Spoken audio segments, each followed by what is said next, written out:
Yes, thank you for coming, Mariah. So tell us a little bit about the name of your business, what you do. Very good. So the name of the organization I work with is called New Life Village. We're located over in Tampa. So Tampa has a significant affordable housing crisis, which we all know about. Working class people are having a very hard time finding affordable housing. And then we also, unfortunately, lead the state in a foster care crisis. We have the highest numbers of children in out of home care in the state. Wow. So New Life Village is kind of at the crossroads of those two issues. So think of an apartment complex with a mission. Everybody who lives there is preventing a child or children from going into foster care or helping remove them from foster care. So either adoptive parents, foster to adoptive parents, or kinship parents, grandparents, aunts, and uncles that are taking care of their relatives. That's awesome. That's such a need in our community. Well, and it always has been. And I think it's, like you said, here in Florida, it's a tough situation. There's a lot of kids out there that need some love. Absolutely. Yeah. So, do you take donations as a foundation, or how do you raise money? Well, our first revenue stream is our residents do pay rent. So we have 48 townhouses there, and we do offer affordable housing to our residents. So the first thing in our business model is we do collect rents. We absolutely take donations. We take volunteers. We're very blessed to be funded by Hillsborough County, as well as partially funded by the state. Because not only do we provide housing in a 12-acre community, there is a whole on-site program. So it's like living in a YMCA for these kids, right? That's great. Therapy and art therapy and field trips and swim lessons and all kinds of stuff on site where the kids just get to be kids, and they have a whole bunch of that's awesome. neighbors. We also have senior citizens that live there, and they act as surrogate grandparents and tutors and mentors to the kids. So we are living the proverb, it takes a village to raise a child. That's awesome. I love that. And tell us one more time how we can contact you, and what's the name again? Absolutely. www.newlifevillage.org. You can find us on Facebook and on the web, and you can learn all about our program on those two places. That's awesome. New Life Village. I love that. And I also understand that you're working on a major project. So share with us exactly what's going on as far as this project and how it's going to impact the community. Are you talking about a new construction? Yes. Yes. Okay. So we are actually done. We finished our new construction. We opened 16 new townhouses in February. And these townhouses, it was a $5 million project. Took us about 3 or 4 years to fundraise, develop, and build. And it was specifically built for larger sibling groups. So you can't move into one of these townhouses unless you have at least 3 children you're getting out of foster care. So we've got 4 bedrooms and 3-bedroom townhouses. You know, I love that. That's actually really important, because a lot of kids, when they end up going to foster care, they get separated from all their siblings. Exactly. So not only are they losing their family or whatever they considered normal anyways, now they're losing all their siblings. Right. And it's really important, I think, to keep them together. Well, so when you get that call, whether you're a foster parent or an aunt or uncle saying, hey, you know, your nieces and nephews, there's 3 of them, there's 4 of them, they need a placement. Some people don't want a large group just because that's a lot to handle, or some people don't have space for it because they can't afford a 3 or 4 bedroom unit. So that's specifically why we built these, so those families had that space. That's really awesome. And you also have a wraparound service when it comes to counseling these children, right? And what are the ages that you help as far as the family size, and what's the ages for you target? Children? Yeah, great question. So we consider youth until 22 years old, actually, because of social delays and different trauma things that happen to the kids. So kids to us are kids until 22 there. And it's birth all the way to 22. So some families, we have blended families. They have some of their own biological children as well as foster adopted children. So we have birth all the way to 22. We have about 120 youth. And yes, we partnered with USF School of Social Work, and we offer on-site family support services. So somebody's meeting with them every month saying, hey, do you need a referral for mental health? Do you need help paying your rent this month? You know, does Johnny need glasses? Is Susie in the best school for Susie? We're very in touch with all the families. Really, that is great. Isn't that great? There really is. That's awesome. Is it a gated community? It's a gated community. Okay. So have you guys seen the movie Encanto? Encanto. Yes. Yes. So in Encanto, probably the biggest character in the movie, you got to see it, Angel, it's so good. It is. Probably the biggest character in the movie is actually the house. The Yes. house is what teaches everybody about themselves. The house is what helps everybody heal. For us, that's our campus. So we have a playground, we have a basketball court, we have a garden, we have a pool, we have a splash pad. But those 12 acres where the kids get to run around and play with each other and do all those things is where they get to heal. The most important thing is there's no stigma about living there. It's not a thing that you are in foster care or adopted, because everybody else is. So we That's take the stigma awesome. away. Yeah. Like I was telling Angel, I actually was in the foster care system, not here in Florida, of course. It was up north in Ohio. It was actually awful. Yeah. It was really terrible. I don't know how Florida works because I've never really dealt with the system here, but they basically have a place they call the children's home. Mhm. And so that's where you go as soon as you are taken from your home or whatever. So it's like a group home. It's like a group home, and it was awful. Like, it was really terrible. I hate to say, but the people that worked there was only one woman who actually should have worked there. All the rest of them they should actually all be in jail. I mean, gosh. no, really, it was terrible. There was a little boy there because I was older. So I was actually 16 when I went there. Yeah. So there's a little boy, he was 12, but he was super small. Like, you would never look at him and say, oh, that's a 12-year-old. But his mother had abused him so severely that he quit speaking when he was 5. Yeah, it's common. So I don't know. I was drawn to him, you know what I mean? So like, I wanted to just help him, fix him, make him feel better. Mhm. And one of the ladies that worked there, she was horrible to him. I don't know.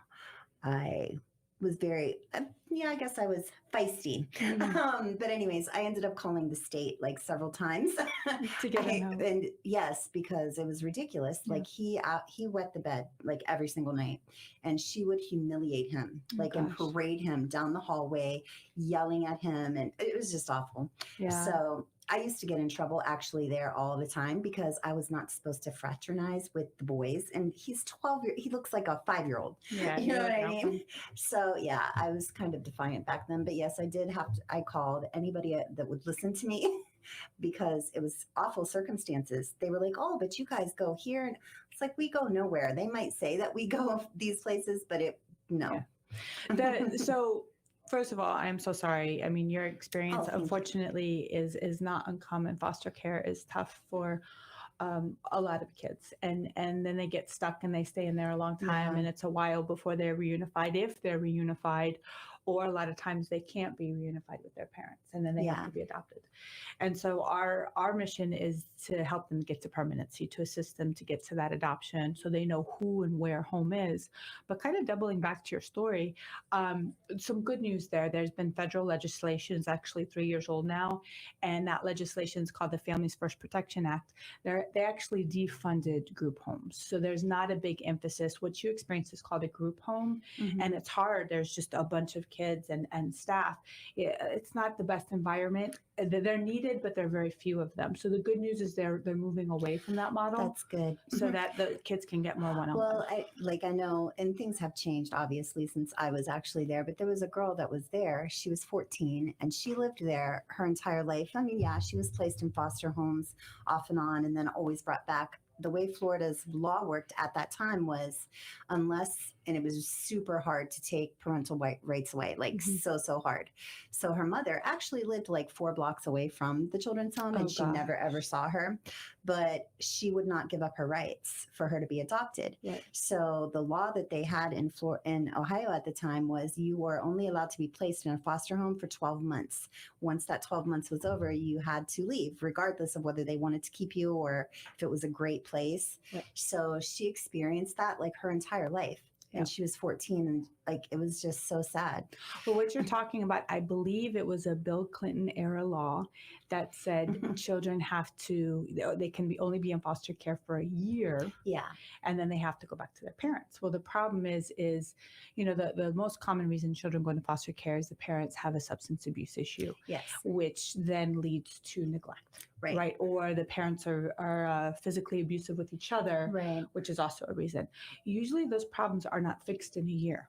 Sometimes they No. are, but not. So it was kind of a law that didn't set everybody up for success. So people had to keep moving the kids around because you're only allowed to be there a Yep. year. Every time you move, though, that's more trauma and more trauma Absolutely. and I more mean, trauma. out of the whole time she was there, so for 14 years, there was only one home that they were super kind to her and they really wanted to keep her, but of course they couldn't. All the rest of the places that she was placed in, they were abusive as well. So Mhm. she went through, it was just horrible, so traumatic. Yeah. So And I'm sorry, do you go through a vetting process for the families that are located within the, who's participating in this program? And how do you go about doing that as far as vetting them?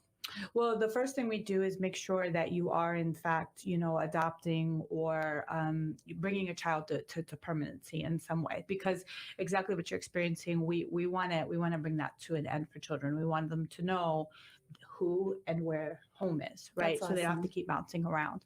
And there's different ways we do that. So first we got to make sure, yes, in fact, you're bringing a child to permanency. Then we're going to do, standard landlord stuff. Do you have an evictions? What does your credit look like? Things like that. We do offer affordable housing. So a lot of our residents are on the lower income side. But we just need to make sure that there's enough money to pay the bills. It doesn't help us to move anybody in to turn around and have to move them back out. That's just more trauma on the child. That doesn't help our mission, right? Then we do what the schools do, a level 2 background fingerprint. So everybody has to go get fingerprinted, and we do that every 5 years to make sure that there's, nothing acute on the record. Some people may have some stuff, a driving infraction or whatever, but we want to make sure that who's living there is safe in the community. And then we're super strict about our rules in the community. If we see parents doing anything, you know what I mean, or anything in the community, we're really strict. But to your point, foster parents, it's hard raising children, foster parents, adopted parents. It's hard raising children in general, but especially children that have been through trauma. Sure. So that are not taking things out on children, right? We have a lot of support groups, how to raise foster children, how to raise traumatized children.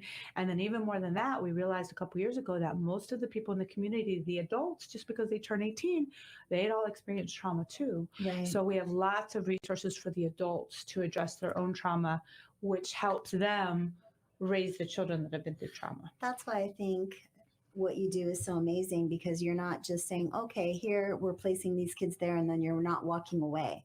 You're making sure, and not just making sure, but you're giving resources for counseling, because it's difficult to raise. I mean, when you get a child that has been abused in whatever way, they're usually angry, they're going to be defiant, they're going to have issues that you're going to have a whole lot of patience to deal with. It's not just like having a happy little kid that's going to listen to everything you say. It's not.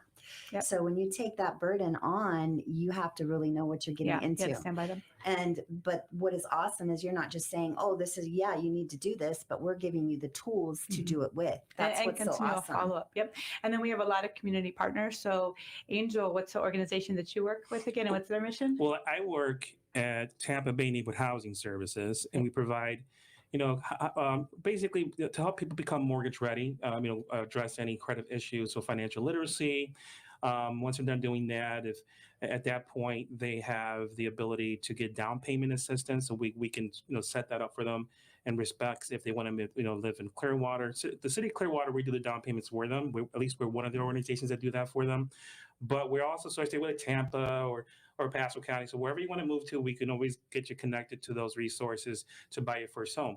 So with that being said, for the folks that are living at your location, transitioning to their own home is a wonderful thing. So it can transition to more families getting more help. Exactly. Right. And so That's we're awesome. partnered with Angel's organization so that our families can, everyone's there for a season. Some seasons could be a year. I just had a family move out.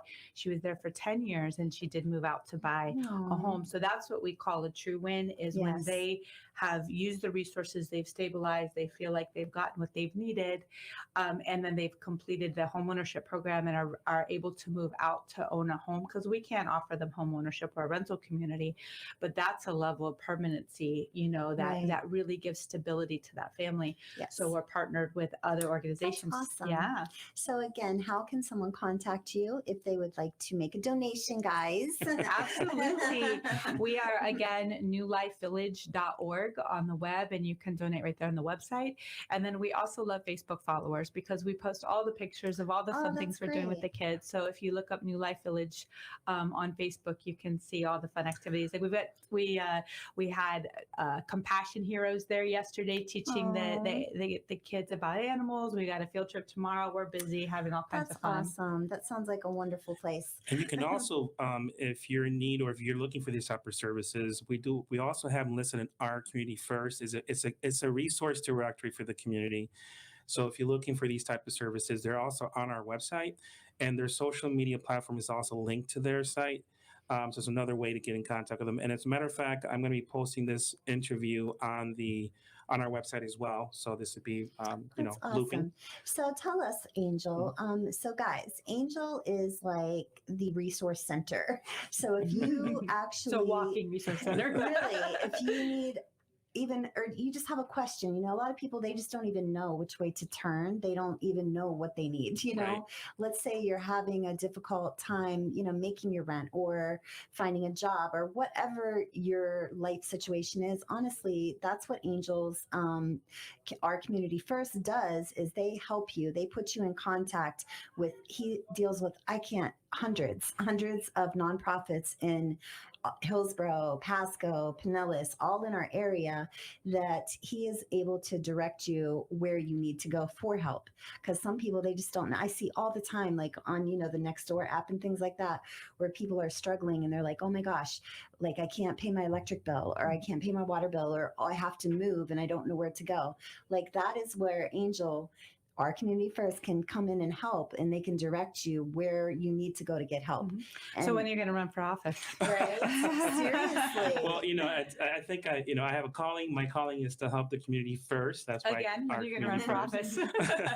And that's why we invited Mariah here, the executive director of that beautiful organization that maybe a lot of people don't know about it. This is a great platform in which people from all over, from Pinellas County is hearing this right now. I mean, we got thousands of people listening to this call. And I think it's a great organization that you have, and to support your organization, because it's not, it doesn't run free, and there's cost to this, right? So we encourage you folks to support organizations such as this one, like Village, to help these children, because by your having this financial support for organizations like this, it changes a lot of people's lives, and that's the person who is going to be saving you if you get in a car accident, the doctor, the lawyer, those are the kids that you're actually supporting. They are our upcoming government. They are our leaders of That's our tomorrow. future. Yeah. And we also have openings though. So if you are a grandparent or an aunt or an uncle raising your relatives, or you are fostering or are adopting, contact us, because we have housing. I wish I had this woman's phone number. Yeah. I'm serious. She's a grandmother and she's raising 11 grandchildren. Oh my goodness. She's two townhouses. Not one parent is involved in their lives, like at all. They all have issues or whatever. Yeah. She is an amazing woman. I do not know how to contact her, because if I did. Well, if she's listening. If you're listening. Right? I met her. Actually, she was at the courthouse and she was there to do some paperwork or whatever. And her and I got to talking, and she was telling me the situation. And I was just like, oh my gosh. And it was Christmas time, and she was like, she works at Publix. I'm not sure which one. It's in St. Pete. Maybe I can find her. How many units do you have available for the families? We have a total of 48 units in the complex, and we always have openings. If not, there's a wait list, you know what I mean? And you can get added to the wait list to come in when they're available. Perfect. That One more is time, how can awesome. it reach you? They need your service? Yep. On the web, www.newlifevillage.org. And then on Facebook, the same thing, New Life Village on Facebook. And it's true, guys. We're all the village. It takes a village. does. Exactly. All right. Thank you so thank much, you. Mariah. And we're going to come back to you in a few, but Sure. tell us how we can contact you at Our Community First. Call me directly at 813-424-8751, and I'll be able to help you. All right.